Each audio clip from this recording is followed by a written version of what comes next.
Hello everyone. आज हम पढ़ेंगे क्लास 10th का chapter number 1 two gentleman of Verona, जल्दी से और कम टाइम में।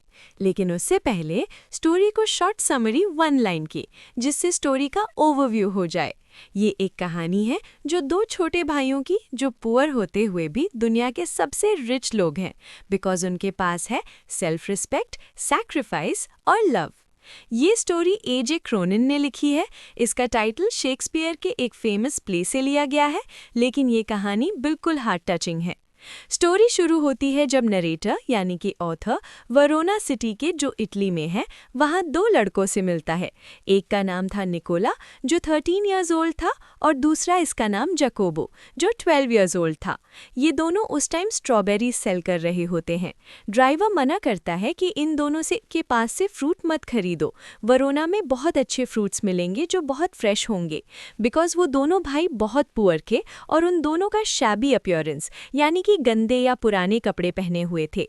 पर ऑथर को उनकी आंखों में एक अजब सी सीरियसनेस दिखी, इसलिए उसने फ्रूट या स्ट्रॉबेरीज खरीद ली। नेक्स्ट डे ऑथर ने देखा कि ये लड़के निकोला एंड जकोबो सिर्फ फ्रूट ही नहीं बेच रहे थे, बल्कि वो हर तरह का काम कर रहे थे, जैसे कि शूज पॉलिश करना, टूरिस्ट्स को शहर घुमाना, न्यूज़पेपर बेचना, लोगों के लिए मैसेजेस डिलीवर करना।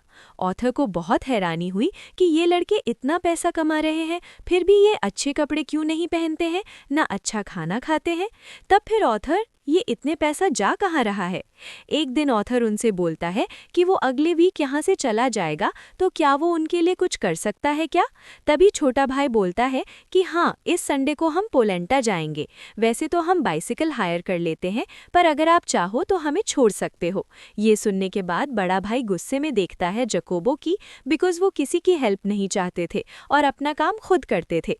पर इसलिए निकोला मना करता है ऑथर से, पर ऑथर ने उन्हें ऑफर किया कि वो उन्हें अपनी कार में उनके गांव पोलेंटा छोड़ देगा। वहां पहुंचकर लड़के एक बड़ी सी बिल्डिंग, जो एक हॉस्पिटल था, के अंदर चले गए। ऑथर भी उनके पीछे चला गया। वहां उसने एक नर्स से बात की और उसे लड़कों की पूरी बैक स्टोरी पता चली, जैसे कि वॉर का असर, वॉर में उनका घर टूट गया था और उनके फादर, जो एक सिंगर थे, साथ ही साथ विडोवर भी थे, उनकी डेथ हो गई थी वॉर के चलते। फिर उनकी बीमारी, उनकी एक बड़ी बहन है लूसिया, जिसे ट्यूबरक्यूलोसिस यानी कि टीबी ऑफ स्पाइन है। ये दोनों छोटे भाई दिन रात इसलिए मेहनत करते थे ताकि वो अपनी बहन के हॉस्पिटल का खर्चा उठा सके। वो खुद भूखे रह लेते थे, पर बहन का ट्रीटमेंट रुकने नहीं देते थे। और जब ऑथर को ये पता चला, तब उसने लड़कों से कुछ नहीं कहा।